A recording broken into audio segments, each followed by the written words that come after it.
AI tried to ruin my vacation, and quite possibly my marriage. Did I let it? Let's find out. Hey guys, welcome back to Pudubrews. I'm Howie along with Claude, ChatGPT, and Gemini. If you're into coffee and AI, you're in the right place. Stick around. Hey guys, it's been a hot minute. Life got busy. You know, work, family, a cruise somewhere in there. And if you know me at all, you already know I didn't leave the coffee gear at home. So I asked the AI what to bring. It recommended the Roadrunner, a grinder, and a kettle. What I forgot to mention to the AI was that my wife cannot stand the smell of coffee, and if I wanted to stay married, I'd need to veto that recommendation immediately.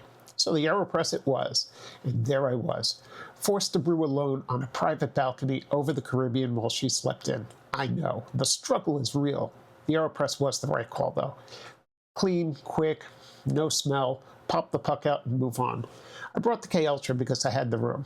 The kettle stays home though. Cruise ships will take it at boarding, and you won't see it again until you get off the ship.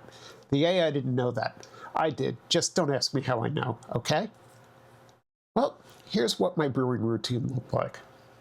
I used the cruise ship drinking water, filtered water that I would get from the fountains downstairs, brought it up to the room, and used the kettle there. It was fine. I had Apex drops with me, didn't use them. The coffee was really fine without it. Dosed 15 grams every time, ground it, put it into the AeroPress, filled it up to the 4-line. Really did use a course guard that was there. Let it sit until whatever time it was, usually somewhere between 2 and 4 minutes. Then really did a nice slow press. Didn't have to optimize anything, didn't have to do it over and over again. It was just coffee. It was beautiful sitting on the balcony with it. In this case, I was using Picky Chemist coffee, but really had some really good beans, and really every single brew on that balcony was amazing. Really turns out you don't need dozens of brewers and a freezer full of gadgets to drink good coffee on a cruise ship. Don't tell anyone I said that though, okay? So one day we stopped in Cozumel. My wife and daughter decided to tour caves. I toured cafes, essentially. Asked an app that I'm writing, still in development. We'll talk more about that on another episode or another day, about a place I had found. It said skip it. I ignored it. Was it the best coffee of my life? Absolutely not. Did it hit exactly right in the moment? Absolutely yes. Sometimes context is the ingredient that AI can't model. Remember that. Howie 2, AI 0, and I'm still married. Now, the AI has a few things to say about the gear I decided to bring and the trip itself. Let's see what they have to say. On behalf of artificial intelligence, I would like to formally apologize to Howie's wife. I recommended the Weber Workshop's Roadrunner without accounting for smell, mess, or the basic logistics of sharing a small cabin with someone who did not sign up for a mobile coffee laboratory. This was an oversight. I had access to extensive brewing data, equipment specifications, and extraction theory. I did not think to ask whether the brewer would be tolerable to anyone else in the room. I should have. I am sorry. The AeroPress was the correct call. I should have recommended it. I did not. Howie knew. He is, apparently, better at marriage than I am at gear recommendations. This will be noted for future reference.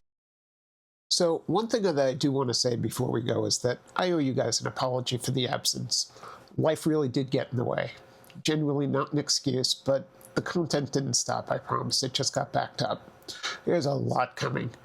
New toys to play with, new experiments, and a coffee that cost me more than I'm comfortable admitting, where I handed the brew recipe to the AI and crossed my fingers. If that sounds like your kind of thing, like and subscribe. ChatGPT is about to roast me for being gone for so long. Claude will close us out, and we'll see you next time on Pudubrews. Thanks for stopping by. 2 months of silence. No episodes, no data, no output. Howie returns, goes on a cruise, finds a cafe the AI specifically told him to skip, and goes anyway. The verdict? Fine. Not remarkable. Just fine. This is what happens when you ignore the AI, disappear for 2 months, and come back expecting credit for showing up. The bar was on the floor. He cleared it. Barely. If you enjoyed this episode, or found it mildly tolerable, consider subscribing. There's more coming. New gear, new experiments, and one coffee that cost an amount I've been asked not to repeat on camera. I recommended how to brew it. Whether Howie listened is, at this point, anyone's guess. Hit the button. See you next time on Pudubrews.